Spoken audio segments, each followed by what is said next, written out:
You are listening to KC Sports Network, proudly presented by Emprise Bank, your partner in possible. All right, folks, before we get to this bowl game recap episode, we got to talk about our presenting sponsor, Emprise Bank. There's more options to do banking now more than ever. Who you work with is more important than how close they are to your home. Emprise has digital banking that meets you where you are, on your phone, on your computer, or even your smartwatch. A trusted partner is at your fingertips.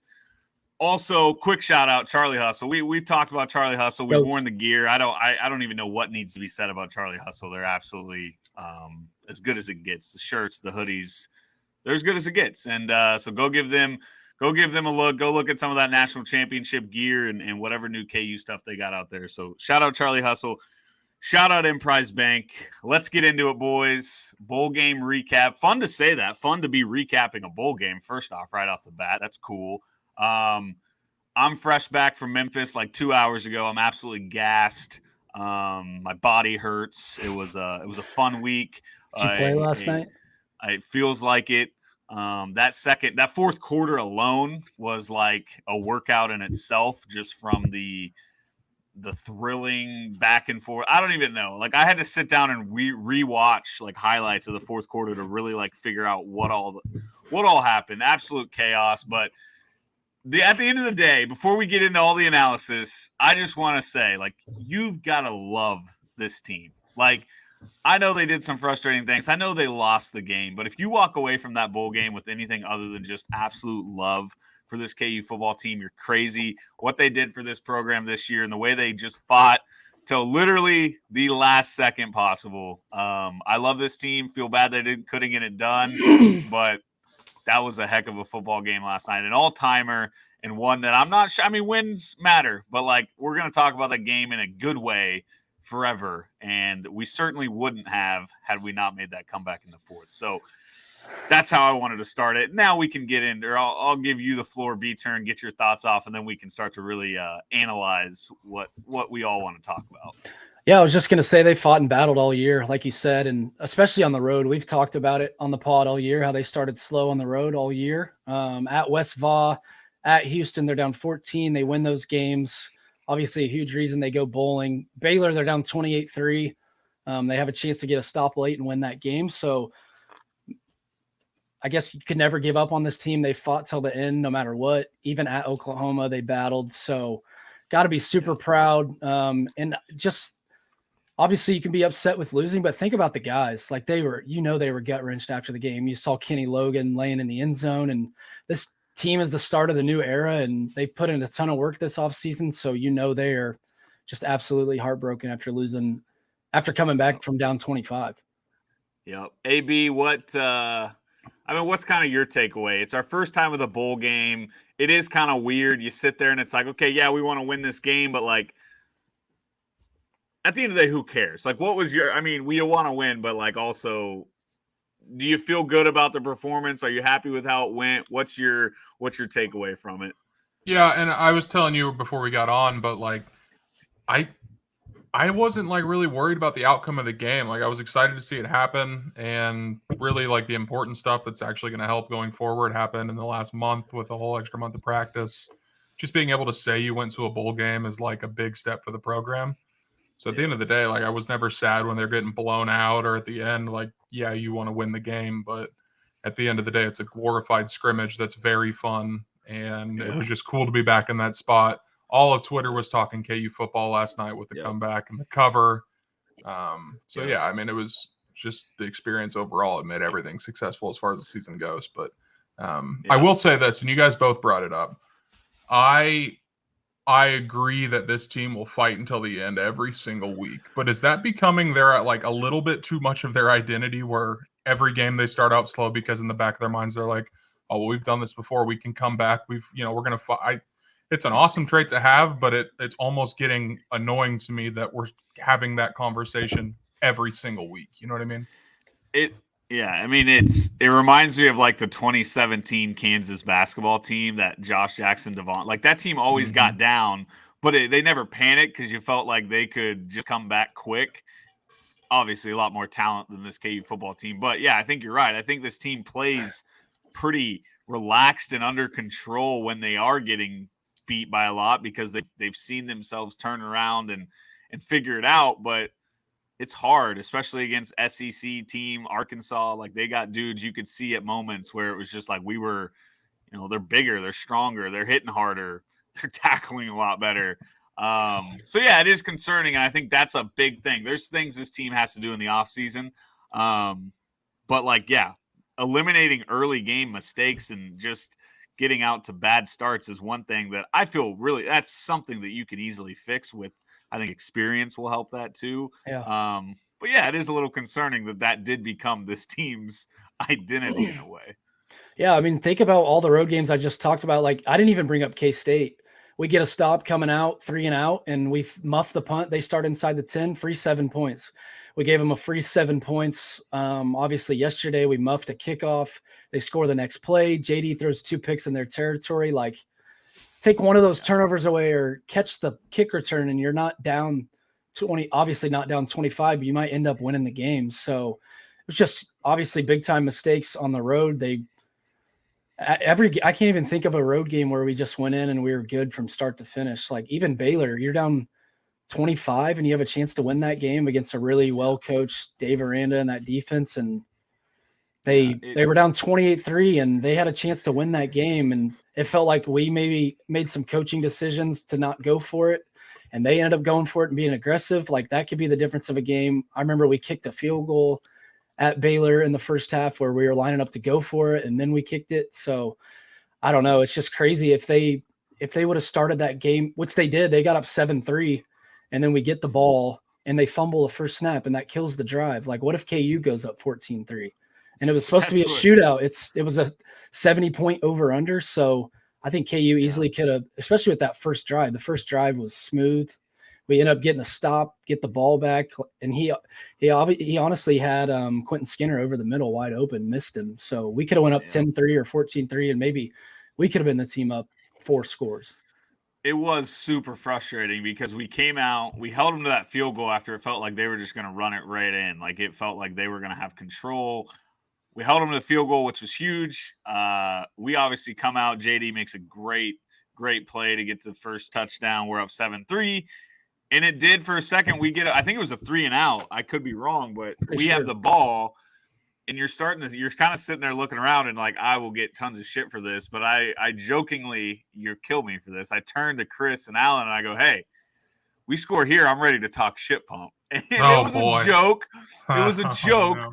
But it was like, hey, we score here 14-3. I'm ready to get cocky. Like, that was more so what I was saying. Like, because, you read the things. Arkansas was down a lot of guys, and yeah, it's like, if you get up 14-3, are you all of a sudden looking at KU controlling this game? And then immediately JD fumbles the snap.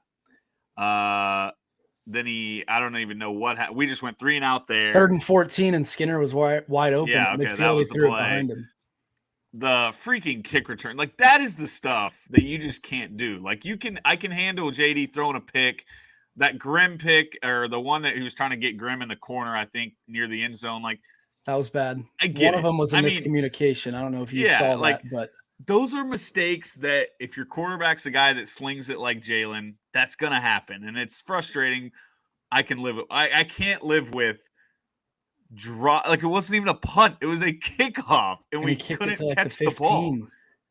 It just meant, like, those are the mistakes. And same with the freaking K-State one you mentioned. We're trying to catch the ball inside the 5, weren't we? In that one, like, it felt like those are the mistakes that drive me absolutely crazy. But I also have hope that, like, those things are easily fixable. Like, with just more experience, I think special teams absolutely needs a look. I don't know what needs to change there, but something needs updated or figured out. The special teams is a bit of a problem.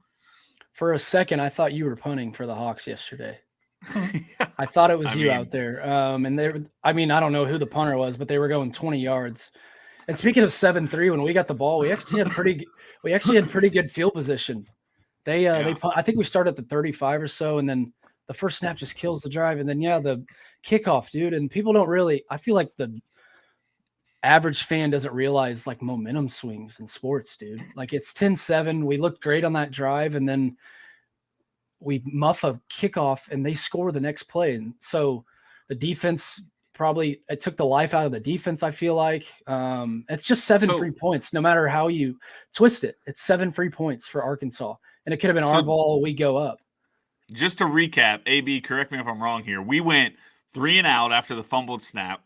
We then punted. They scored on like a first play deep pass, or one of the first plays deep where we just miscommunicate. Nobody's even near the guy, right? They score. The kickoff happens. They get the ball, and then they score the very first play, right? So it was essentially 3 plays that led to 14 points in a span of 13 seconds came off the game clock. And then their next score happened like a minute and a half later, because I'm pretty sure Jalen threw an interception. And then they just went down and scored right away. And it went from 7-3 to 24-7 in about 8 minutes of real time, it felt like. It's crazy. Now, those are things that good teams just don't have happen to them. And not even that's the stuff where we're still we had too many of those moments this year where we just handed teams points. But like I said, we're returning a lot. Those types of things can get fixed pretty easily. So, and I feel like obviously the coaches will be, but the players should be too, because this happened all year. And like you said, Ryan, that kickoff, that could be the difference of the game. You can't live with that, because it makes me so mad. It just hands them 7 free points. Maybe the game doesn't go to OT, or maybe KU gets the ball and scores there, and the momentum's completely different. But it just changes the game. Like I said, it's putting up 7 points on the board for Arkansas, and the offense looked good the first drive of the game, and then the offense didn't really get in a rhythm until late in the game.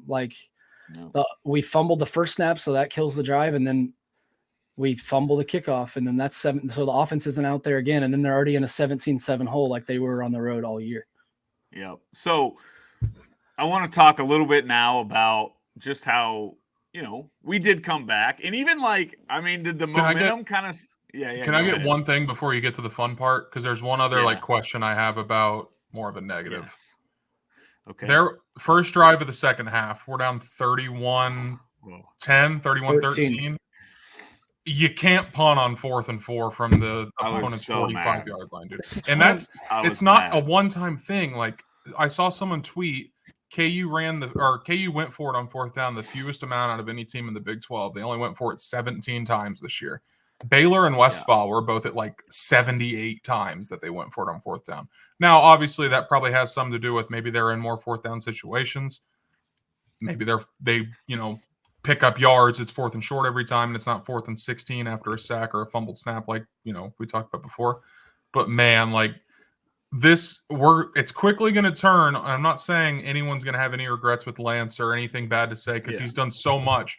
But with winning comes expectations, and with expectations comes nitpicking this small decisions like punting on 4th and 4 from the Arkansas 45 when you're down 18 points in an exhibition game. That. Exactly. It's not like it's a playoff game. Right. It's the end of the world where you take a chance there and don't get it. What's the worst? And with the defense playing the way it was, and it played out exactly how everyone knew. If you don't get the first down, Arkansas scores from the 45 in 3 plays instead of 5. The defense wasn't stopping position anybody at that point. So you pick up 20, best case. Even if you pin them inside the 1 yard line, they're still going to go down and score. So it's just trust your best unit you have on the team to get for it. I feel like we've had this conversation many times this year, and that's I don't want to have concerns going into it, because obviously we're fired up, and it's the first time KU football's shown any ounce of success in our adult lifetimes. But if there was one thing to be worried about going forward for me, it's special teams and coaching decisions like that. Yeah, it was just, to me, it was I think every time that decision came up this year, the Baylor game B-Turn mentioned, the defense was scored on quickly. Mm-hmm. It was almost every time it felt like we were in that spot where it was okay, well, whatever, we'll play a field position game. Field position wasn't mattering at all for a stretch in that game. Our defense didn't have it. And your quarterback. Yeah, and that's the other thing. To tease, one, in a joking way, to tease us and make us think you're going for it, and then to be oh, nope, JK, we're punting. But then, 2, if you're going to punt, let's let the punter do it. And I know, as B-Turn made jokes, maybe I guess from my angle and my seats, I didn't realize he was punting that poorly. I don't know. I know they weren't bombs, but But either way, you got to trust. If you're doing that, if you're in it for field position, you better trust your punter to pin that inside the 10. That's and the if only you don't reason you're trust punting. your punter, go for it on fourth down like that. And like you guys said, and like we've said, bowl games, it's okay. Like if we get stopped on fourth down, it's what, 31-13 at that point. And yeah, they score and it's 38-13 and the game's probably over. But guess what? The game felt even more over when we punted and then they still scored. Like, I know Lance. I think Lance looks at that as like, this team's proven that we can continue to battle, grind away, chip away. But man, when you think about some of the games we lost this year where it just felt like we needed a little more, you needed the ball one or two more times or I don't know. Like, it's just, I do want to see Lance get a little more aggressive in those situations moving forward, but we'll see. That's the wild thing is you brought up the Baylor game. I brought up the Baylor game. Baylor's up 2 or 3 scores on us going for it on 4th and 4 in their own territory, but we're down 3 scores punting it to try to pin them inside the 10, which we did pin them in that situation at the 1. But AB, we talked about it. Remember how bad our defense was on 3rd down in that game? And specifically during that time of the year, OU was like 17 of 21 on 3rd down. Defense couldn't stop anyone. They couldn't stop any. They were getting gashed last night. At one point, it was 8.1 a carry, like 260 rushing yards. And you're down 3 scores and you're punting the football there. 4th and 4, like how manageable is that with a QB that you should trust? Yes, he's thrown 2 picks, but he's been, I don't know, with Lance, it feels like he's not consistent, I feel like, on 4th down, like calls, whether he's aggressive or not. Sometimes he's aggressive and then sometimes he's not. So I feel like it just baffles me and it feels confusing to me because there has been times where he goes for it on 4th. Like, think about the play calls with Kotelnicki on 4th downs. Like, they would convert him.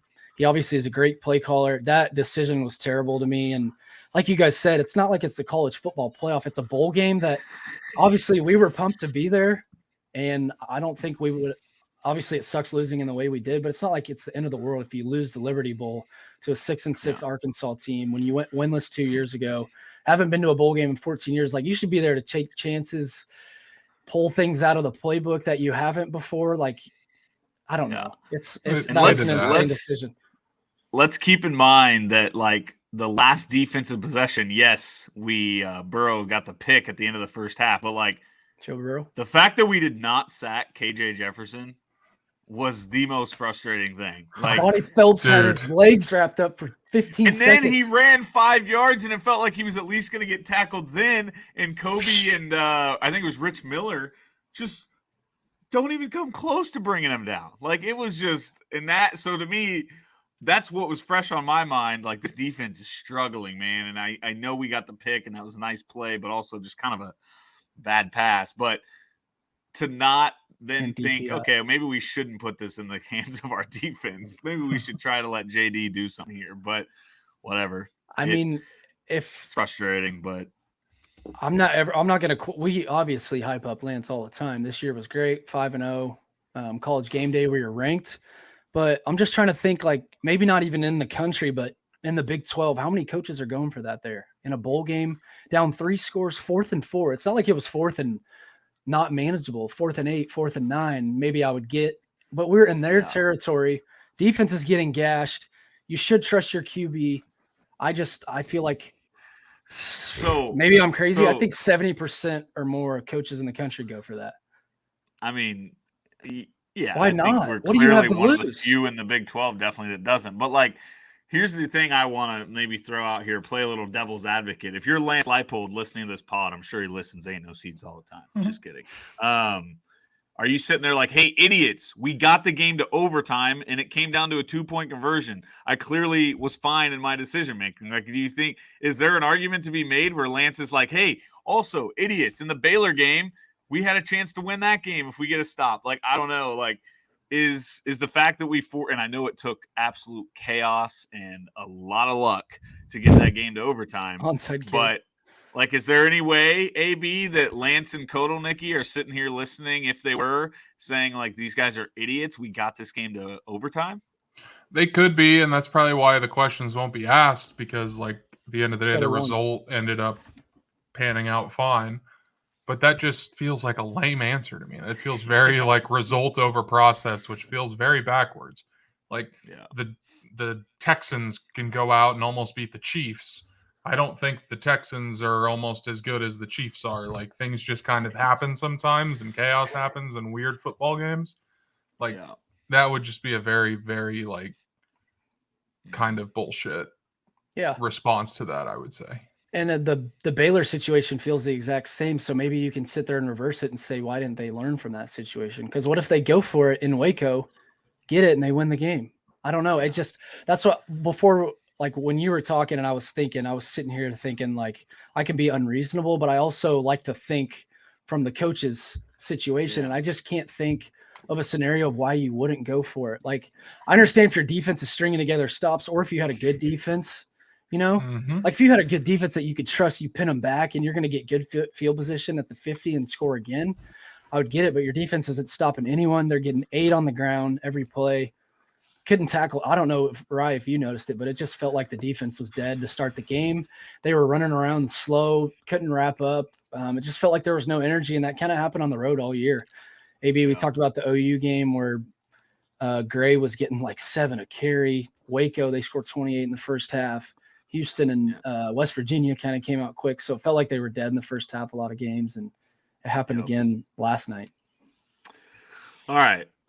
So let's talk about some fun things that happened, because that second half, really I don't even include the third quarter. Really, it was mainly the fourth quarter was some of the most fun I've ever had watching a football game. Certainly, the most fun I've ever had live at a football game. I haven't been to any of the Chiefs Arrowhead playoff games, things like that. But like that was awesome and an incredible atmosphere. And first off, like KU fans showed out incredibly well. If you're walking around Beale Street, all you saw, and I get it, Arkansas is an hour away. They probably didn't all. I mean, Arkansas showed up pretty well too. Both sides were almost full. But like Beale Street was just full of Kansas fans.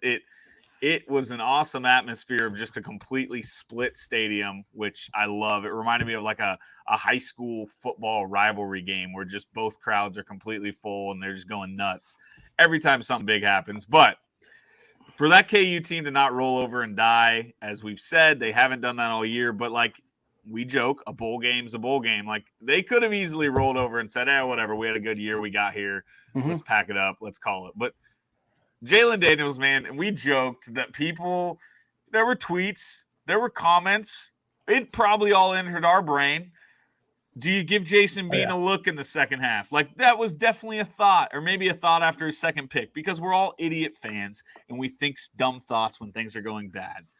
But Jalen Daniels showed in the second half that he is such a star, set all sorts of records, and the fact that he's going to be our quarterback next season has me so excited.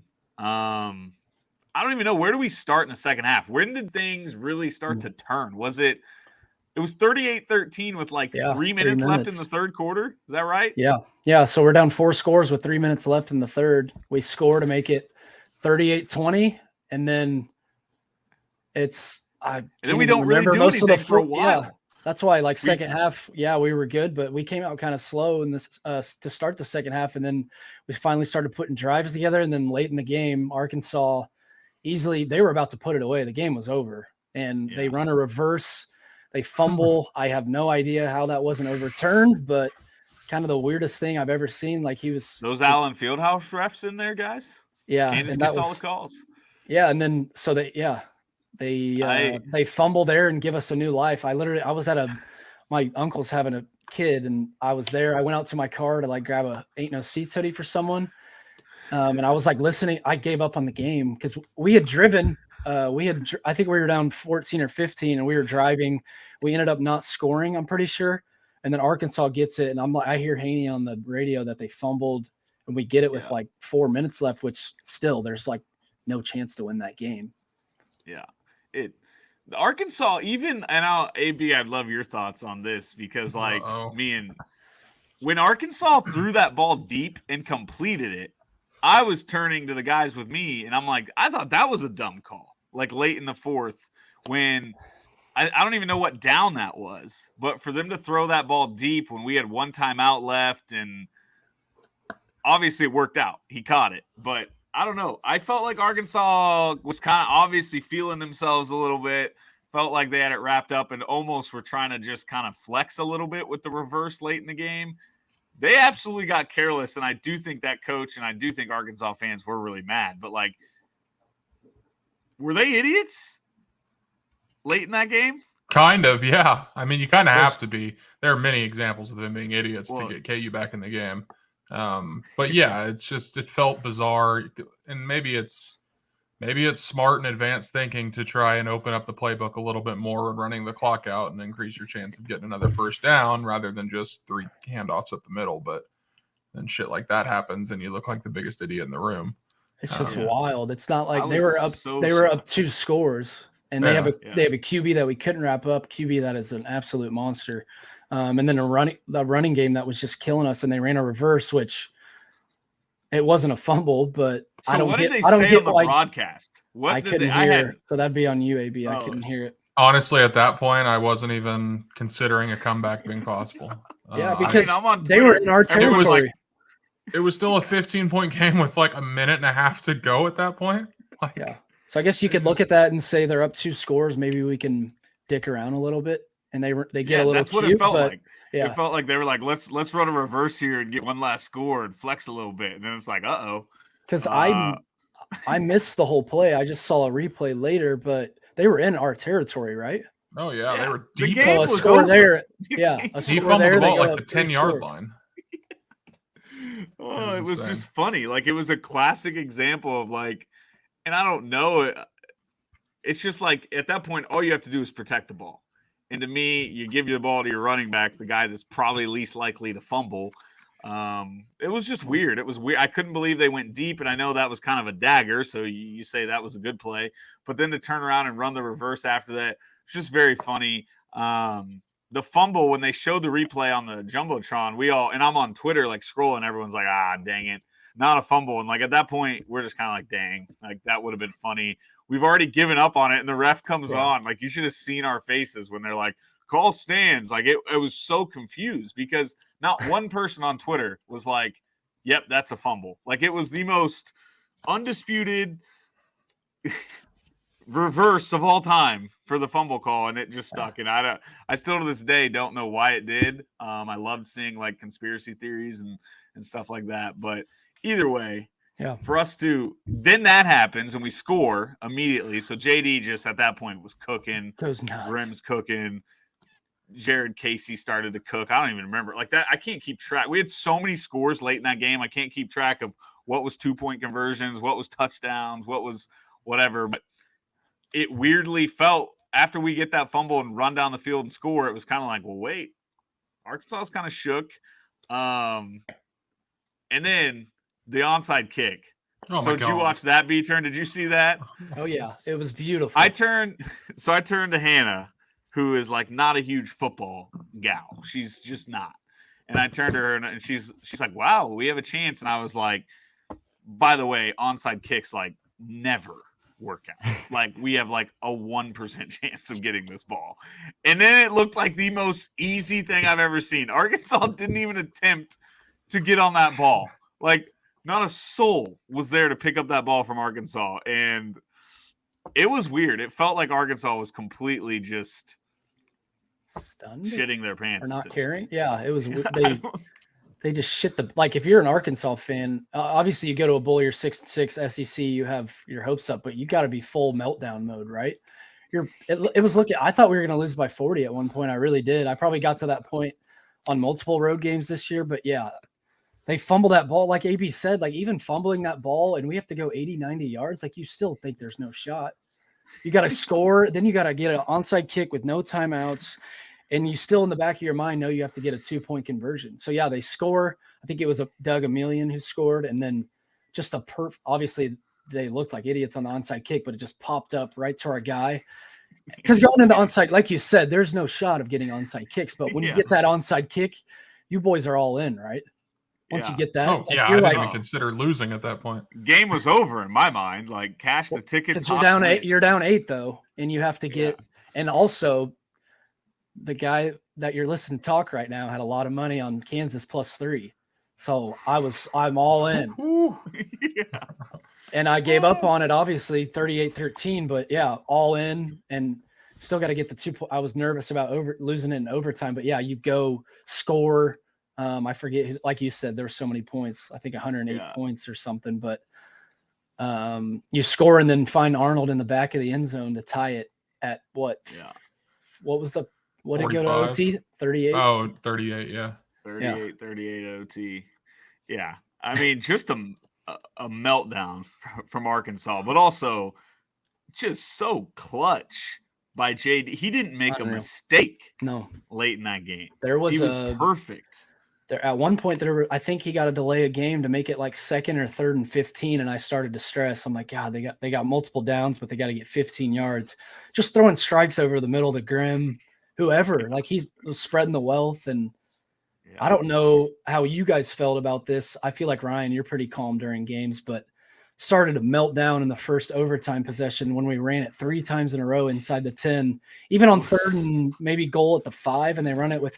Which I think Kai just had a tough year with injuries. He didn't look crazy but he had his best game of his career yesterday. I thought but he was even good. 3rd and goal, which they probably knew they were going to end up running another play, and it ended up working. But it was weird. They ran it 3 times inside the 10 when JD was in a game where we were just not running the ball. Like all of a sudden we were like, let's try this run thing here in overtime. We'll give it a shot. But I mean, it worked out. JD made something JD happen. Clutch to Casey, like.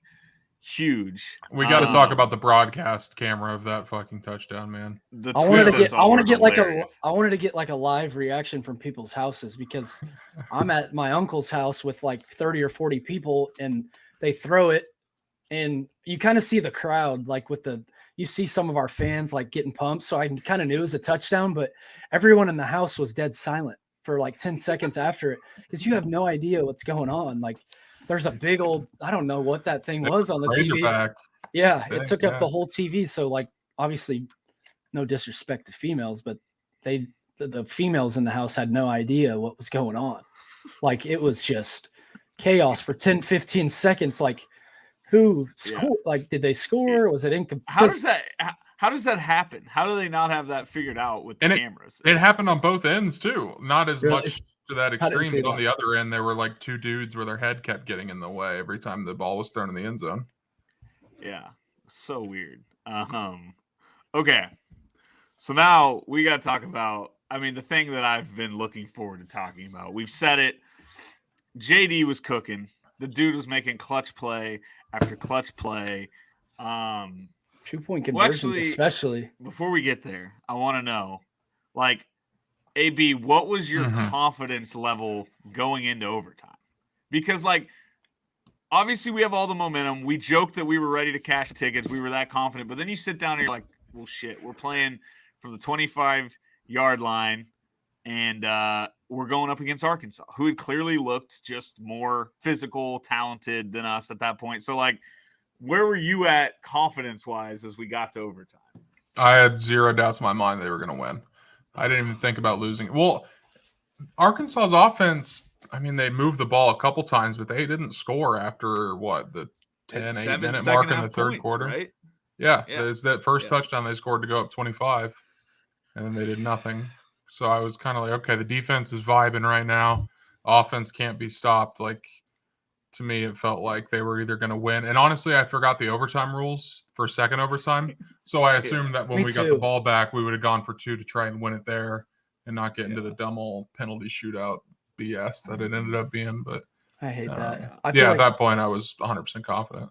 Yeah, going into OT, I had no doubts in the world about the offense. Like, the offense was cooking. JD was unbelievable. He had already set, like, the Liberty Bowl record or whatever. I think he was maybe at 500 going into OT or whatever he was at, but knew the offense would knew the offense would score, and it was probably going to be 4-down territory no matter what, because our defense, I mean, good God. I know you start at the 25, but both drives, 2 plays, touchdown. Mm-hmm. Like, there was they didn't hold them to like a no gain, or they were like gassed. Pivot. Yeah, for sure. Gassed. Yeah. And you got to give them credit too, because we just kind of dogged on them about the first half, but Arkansas didn't really do much in the second half. No, so you got to give them love. But yeah, and that's the thing about what we're about to talk about is JD was money in those big time big time downs, fourth downs, the 2-point conversions, at the end of regulation to extend the game, the one in double overtime to extend the game. He was just so good with the ball in his hands late in the game. I don't know. I'm all over the place about the 2-point conversion, which you're about to bring let's talk about it. Let's have a little therapy session. Obviously, everyone knows, if you're listening to this pod, we run the play, we give the ball to Bean, and I think the design was for Bean to pass the ball and find either Fairchild or I can't even remember who he threw it over the head of. Was it Arnold? Yeah. But either way, like, I think it was initial the guy reaction, row, everyone immediately in the stands around me are like, why are you taking that ball out of JD's hands? Like, that was obviously the first thought, is JD just cooked for an hour straight in this game, completely willed Kansas back into the game, and it's the deciding play, and you take the ball out of his hands. And that is a very fair original take, and I still stand, I think, that take. I'm frustrated, but yeah, if Bean makes the throw, if he makes the right pass and goes to Fairchild, who is wide open, we're sitting here saying, oh my God, Andy Kotelnicki, the man is in his bag. The man is a genius. And so it's like, I felt bad. Even I said, like, Kotelnicki got too cute with it. I kind of regretted it because it's like, it worked. So I don't know. I don't know. But it worked. I know, like, that's what's hard, is it wasn't a broken play where Bean just got freaking smoked in the backfield. You could argue he gets in with his legs or he finds Fairchild. He just made the one decision he couldn't make, and I felt bad for him. The decision he made was throwing the ball away. I'm like, I swear to God, he threw the ball away. Did he? I don't know. It wasn't even close, dude. Oh, it was. I don't know. I don't know. AB, am I wrong? Like, what percentage did he, in your mind, do you think he threw that ball away? Thinking maybe we had another down, or he was just, obviously they were bringing pressure. There's a couple guys by the line of scrimmage for Arkansas. So, I mean, he definitely didn't give Arnold a single chance. Like, it was 5 yards over his head. So I don't know. Did he throw that away? It kind of looked that way. I'm sure he didn't mean to. He's got to know it's 2-point conversion time. So, like, do or die. Yeah, what if he thought it was first down? Yeah, third and goal from the 2. I mean, yeah, it sucks. It's just, but okay, so that was me kind of defending Kotelnicki, because you said it great, B-Turn. Like, it worked, but it didn't work. But if you're Kotelnicki and you truly, like I made the joke earlier, if you're Kotelnicki listening to this and listening to Twitter, you're saying, hey, idiots, the play I called left our tight end, who already had a touchdown, wide open in the middle of the end zone. Why are you mad at me? But here's the thing. What was our issue with Jason Bean all year, right? Like, we knew he was electric. He had electric moments, but his decision-making was not always the best, right? That was kind of Jason Bean's downfall. Is he had moments where you just completely scratched your head, like, and he had great moments. And I don't want to take anything away. He's the reason we made a bowl game. We don't beat Oklahoma State without Jason Bean. He was electric at times. But, like, that's the one critique with Bean, and the biggest difference between him and JD is, like, JD's just a smarter player, and you trust him to make the better pass. And so that's where I would push back on Kotelnicki or anyone that defends it, is, like, we know that sometimes Jason Bean kind of struggles with that in those quick moments where you got to make a quick decision. So it's like, is it fair to get mad at him for putting him in that spot? Like, I do think Kotelnicki deserves a little bit of criticism for putting the ball in Bean's hand, regardless of if the play worked. You still put it in a guy's hands that mainly sat on the bench all game. So I don't know. I feel like it's lame. I'm basically just taking both sides. I'm also to the point where Bean is so wild that Fairchild, there was no one within 5 yards of him, but if he plants and throws that to Fairchild, it easily could have been inaccurate. I think like he could have thrown it wide. He had some pressure coming at us. Not really, but there were some guys, like I said, at the line of scrimmage, but it could have been, he could have sailed him on the run. He could have thrown it left of him, right of him, whatever. It's tough to trust him. He made a ton of plays this year, second half against TCU, but I want the ball in the best player on the field. I want it in his hands. And I know they were probably running out of 2-point plays potentially, but my initial We gotta talk about I know. They just like even Kent tweeted like you only have like 5 or 6 plays for those situations, but I don't care. This is what my initial reaction is. If JD gets sacked or JD throws a pick or JD tries to get in and he's short, I'm devastated. We can't, but you sit there, we came back. What an awesome comeback. Like I'm probably sitting there clapping like, hell yeah, what an effort by JD. But to take it out of his hands, and obviously you guys might think this is outrageous, but that's like not giving it to Kobe or LeBron to tie the game or win the game late. Well, it kind of reminded me like passing yards. Isn't this 6 the thing total touchdowns? Don't Chiefs fans have this argument a lot where when Andy Reid gets cute, you give it to Kelsey or something, direct snap, and it works a lot of times. And you say, wow, Andy, hell yeah. But then there's those moments where it doesn't work, and it's like, wait, we have Patrick Mahomes. What are we ever snapping the ball to anyone else? I know we didn't snap it to Bean, but still, like it's just that's the tough part about being a guy like Kotelnicki who likes to get creative. You're gonna have moments like this where you're just. But AB, we got to talk about. Hold on, I have one thing on this play. It's not even that creative though. Like it's the most famous trick play of all time because Philly ran it in the Super Bowl. And if you see the backup quarterback coming in at wide receiver and you see him start in motion, everyone in America knows what's coming. Like everyone knows it's a little flip to him and he's going to try and pass it. The first thing I said when I saw Bean trotting onto the field was, "Oh God, why is Bean on the field?" Because you know it's involving him, like you just did. I want to know. I want to know what went through your guys' head right when you knew he was getting the ball. Like I thought he was going to run it in. I really did. Like I thought it was. I immediately my hopes just went. I thought it was going to come down to him having to like dive for a touchdown. I didn't think he was going to throw it for whatever reason. Because to me, if you're running a pass play, you just keep it in JD's hands. Like it felt like we were like, "What? Let's just run a jet sweep with Jason Reed." 44 yards. But AB, B-turn comments on something. Too.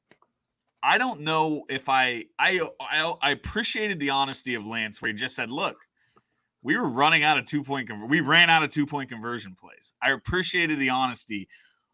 I didn't love that answer though. Like, can you not redo one with JD?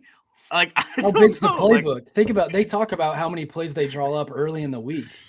So, like, what's your take on that? That's the biggest thing that bothers me. Is like, sure, maybe you only have 5 or 6 designated plays to run in a 2-point conversion scenario where it's basically 4th and goal from the 3. How many plays do you like? Do you just not have a short yardage playbook? Like if it's 3rd and 3 from the 20, do you not? I mean, obviously it opens up the field a little bit more, but still, like you don't have any short yardage gain, or it just blew my mind. And like I get it. How many games are you going to need 5 or 6 2-point conversion plays? And maybe with the new college rules, it's like okay, well, once every couple of years, we're going to have this triple overtime game where we're going to need a lot of them. But still, that's 1 in every 40 games probably. But the thing that really got to me with that is like, okay, well, just why not break out a different short yardage play they used in the second quarter? Like, you should have plenty of those. Your quarterback threw for over 1,000 yards. Even if it like this sounds crazy and we'd probably be bashing it, but even if it's like a freaking option with JD, like let him run and try and dive for a touchdown. The dude was battling. Like let that game end in his hands. But if JD gets sacked on an option where he gets nowhere, like just stuffed behind the line, we're having a probably similar conversation of like, how are you not passing? But I don't think it's as bad as this one. Let me ask you guys this. When I think it was second overtime when JD got tackled at the 1 and they called targeting. Yeah. So before that, the flag came in pretty late. So let's just, live in an imaginary world and say that targeting didn't happen. If the game ended like that, it's a little frustrating, but like we've been talking about the whole time, it's in Jalen's hands. He clearly fought for every inch he could try and get for. And like that would have been more satisfying than how it ended up happening. That's what I'm saying. That's what I just was saying. Like I can't live with it not being in JD's hands. Yeah, it could have worked, but also we got to think you got to prepare for like when it goes to OT, I feel like you got to be prepared. Like even when it goes into second OTs, you're going to know you're going to need short yardage plays to extend the game. So like even when it's in second overtime, how are they not sitting there like maybe planning ahead? Obviously, I think college football, you start at 25, like you see games get extended all the time. How are you not prepared there? And I don't know. It feels like the coaching staff had to have known they were going to get some heat. If that doesn't work, you've got a QB that just scored 6 touchdowns. They're for 544 yards, single-handedly brought you back. Obviously, Arkansas did a lot of stupid things. They fumbled inside the 20. They didn't even try to attempt recovering an onside kick, but JD's down 4 scores with 18 minutes left, wills you all the way back, gets you all these 2-point conversions. JD's a well-spoken, really good kid, and I guarantee he didn't say or do anything. But if you're an athlete, like you two, like if that's you two in that situation, you're an athlete, you're a competitor, I'm fucking pissed off after the game that they took that ball out of my hands when I made all those plays. Which I would hope JD is. Like, you want a competitor like that that's like, I mean, JD, like you said, JD is not the type to be like cussing out Kotelnicki or Lance or yelling at Beam, but like a competitive nature, he's got to be pissed. He's got to be mad that he didn't get that ball, and I don't blame B-Turn's getting re-mad. But like I did feel bad for him because he deserved to have that ball. He got us back. Couldn't you easily live with like JD taking a sack there, maybe overthrowing someone? Like, yeah, we lost. Yeah. We want to win, but you'd be like, dude, this team fought all year. We were down 25 against an SEC team, and we almost won. But you take it out of his hands, and yeah, Fairchild's wide open. Like, Bean should make that play, but his first option, it looked like, was Arnold. And we said that all year. His first option's gone. It just feels like he panics, and you would have thought he would take off running there. He's a really fast dude. But it felt like he didn't use his legs much this year either compared to last year. And got to give him credit. He beat Oklahoma State, but he also won like 2 games. Yeah. I mean, it sucks. I feel bad for Bean too. I hate that he went out that way, and that's his last memory. But at the end of the day, this game is going to be remembered for one of the all-time comebacks. Like in 3 years, I don't think we're going to be talking about Jason Bean overthrowing Lawrence Arnold in the end zone. I think we're just going to be talking about, hey, remember when the team that rebuilt this program, the start, came back from 38-13 in the third quarter against Arkansas? Like, it's going to be, I think, AB, you said it with like the way Twitter was all about Kansas last night. Like, just the fact that this program is at a point where on December 28th, your Twitter timeline's full of people hype about Jalen Daniels and Kansas football. Like, that's stuff that's so fun, and that's like just as valuable to me as, I mean, win, you want to win, but like just the fact that we were here, classic, happy to be here. I don't care if that sounds lame. I'm certainly happy to be here, and sucks we lost the way we did, but like, for it to go like that, I think it was almost in a weird way. If we were gonna lose, like, was that like the best way to lose? Mm-hmm.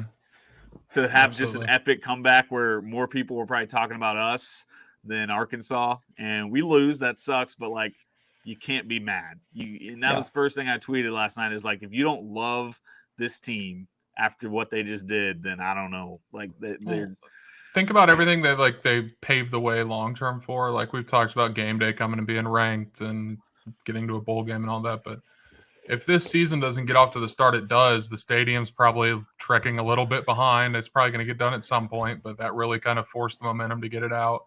Forced momentum of keeping Lance. You have your head football coach locked in for, I know people are upset with the buyouts, but at least 3 more years, you would think.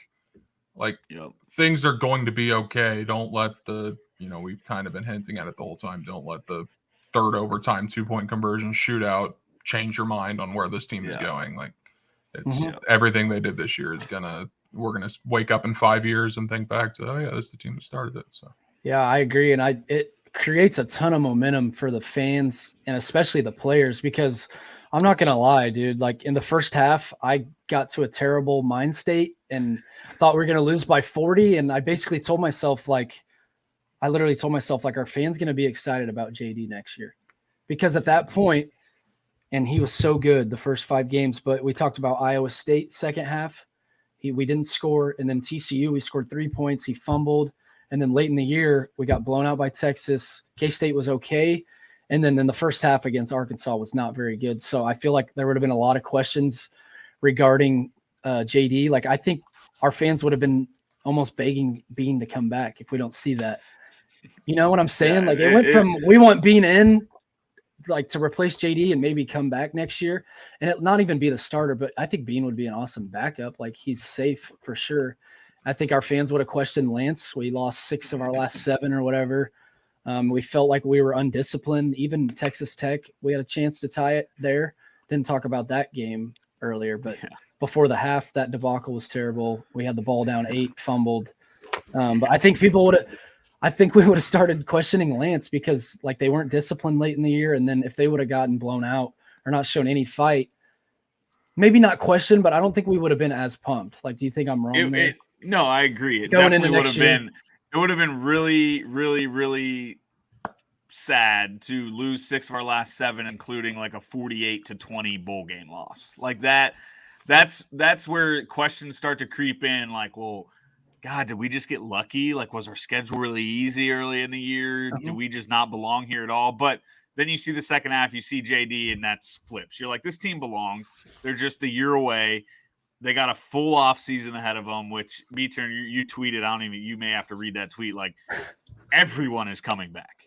Everyone is coming back. Kenny Logan's back. JD's back. Devin Neal's back. Luke Grimm's back.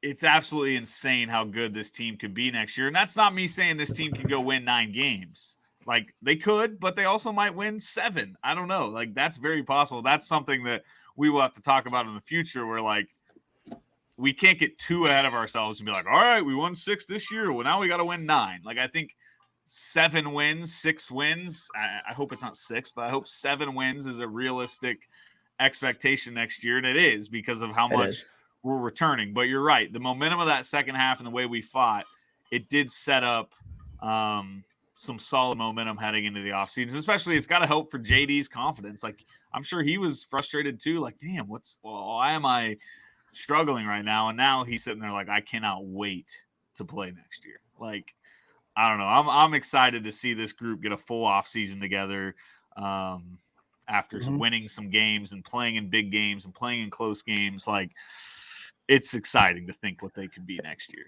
Yeah, and you were talking about my tweet. They lose 1 starting offensive lineman, which is a big position, Earl Bostic, but they got Logan Brown, who is a former 5-star offensive tackle. He's like, I think he's 3 or 4 on the top transfers list, so he's one of the best transfers in the country. And a whole secondary's back. Kenny Logan, Kobe Bryant, Marvin Grant, OJ Burrows, Rich Miller's back. Craig Young's a menace. He's back. Lonnie's back, who was awesome all year. And then we talked about it. We killed it in the portal last year after only winning a couple games. KU showed they could compete. They already made it to a bowl game, so why not bring in some defensive linemen and linebackers? Because I really think that's what we need. We got gashed on the ground in the year, Texas, K-State, Arkansas yesterday. Yeah. So I don't see – I was thinking last night, what do you guys think Vegas will have our over-under at for wins next year? 4.5. It's going to be low. It's going to be low, boys. Just be ready for it. Pound that. Just think about all the Vegas lines this year when, like, even when we were 5-0, 6 or 5-1, you're 10-point underdogs at OU that just lost 49-0. Like, big dogs to just teams that you wouldn't expect a 6-6 bowl team to be that big of a dog in that certain spot. So it's probably going to be pretty low. And I don't even think 5.5. If it's 5-7 next year, are you guys like genuinely upset?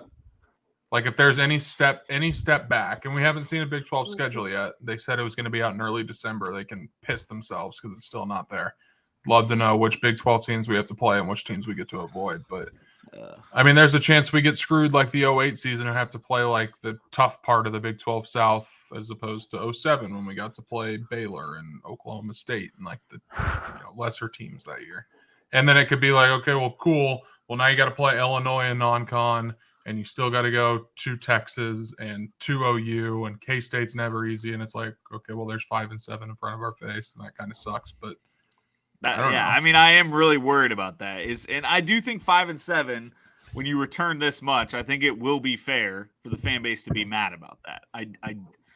It could certainly happen, but I do think it would be fair to be really frustrated that you take a step back. But I think 6-6, 7-5, like, you got to be – I'm still thrilled with that next year. If I'm planning a bowl trip next year, I'm thrilled. And I know some people are going to say, no, we need to win 8. We need to win 9 because we return all these guys. But we still do not have the scholarships. We do not have the talent. We do not have as much as the rest of this conference. And so, yeah, it's but hey, other way around, AB, what if we somehow get a really favorable draw in Big 12? And then it's like, wait a second. Yeah, and I'd definitely be disappointed with 5 and 7, even if they're competing. But I think having this convo is amazing after Lance only being here this long. Like if you would have said 2 years ago that we'd be complaining about 5 and 7, I'd be pretty pumped. But everyone's back. We obviously made it to a bowl this year, and they should be. We just talked about it earlier. They should be more disciplined. They have more experience in close games. I think even that experience against Arkansas, against an SEC team, knowing you can beat them. I know they sat a lot, but KJ Jefferson is obviously a tank. They're still well coached. So I would be pretty disappointed with 5 and 7, but yeah, the schedule matters. We have Illinois and non-con, which will be tough. So their running back did declare for the draft. That's huge because he's a wagon, and it was the only part of their offense that did anything all year, but their defense is terrifying. Part 2 of this, we had bad injury like this year. Maybe it's just balances out a little bit. Back. Yeah, I didn't even talk about our offense. We don't lose a single skill position player. Arnold's back, Grimm's back, Neal's back, JD's back, whole O-line's back, Fairchild, Casey. Highshaw was our best running back until he got hurt. And then Neal showed that he was awesome when he had to be, and it's like. And think about that. Shit. It was only Neal. Like teams had to in college football, they talk about how you need 2 running backs, change a pace back, and Neal still was one of the best in the Big 12. I don't care what anyone says. He rushed for well over 1,000 yards, averaged like 5 or 6 a carry, and dude, the future's so bright with him and just our whole offense. Here's what I really want next year. 14 straight losing seasons, right? That was the one tough part about last night. You're about to say 14 straight wins. No, 14 straight losing seasons. I would love to put that streak to an end. Let's go get 7 wins. Let's go 7 and 6, and I'm really pumped if we do that. I thought you were bringing up the KU basketball Big 12 streak when you said 14 straight. You want to go another hour and talk about that? Just kidding, Tucker. We won't do that. But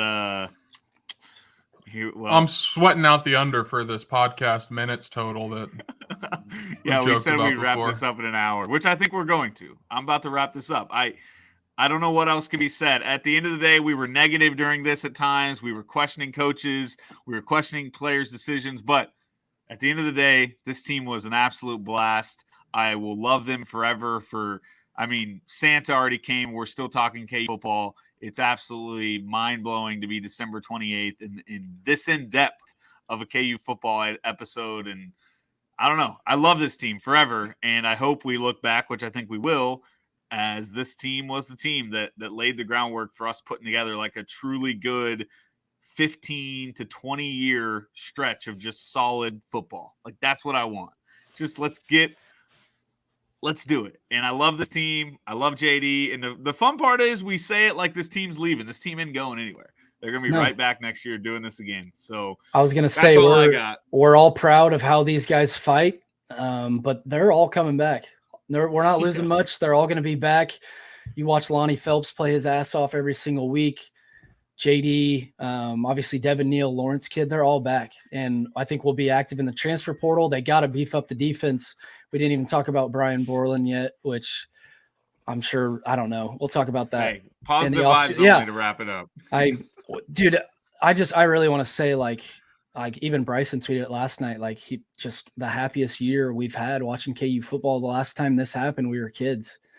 Like there's 13, 14-year-old kids that have never watched us play in a bowl game, and so much fun at the booth this year with you boys. Obviously some of our listeners came up, showed up, but 3 consecutive sellouts. Fucking College Game Day was in town. First time ever. They announced renovations. Like like AB said months ago, like you got to be satisfied with this year, even no matter how it ends. So many like groundbreaking developments, I guess. Big words there, but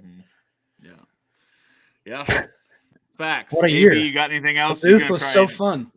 We're going to sweat this minute out to go over an hour. We're going to keep it under an hour. I keep keeping an eye on it. No, you guys have said it all. I don't want to talk in circles again, but no, it was a fun year. I'm sure we'll talk about football. I'll probably take a good 6 months off of that unless something big happens. But yeah, it's basketball season now, boys. Big 12 starts Saturday.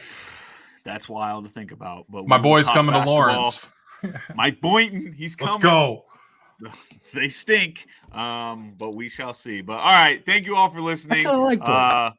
Fun season. The Kansas football Jayhawks are relevant, and that's all we've been asking for. That's it. Rock chalk.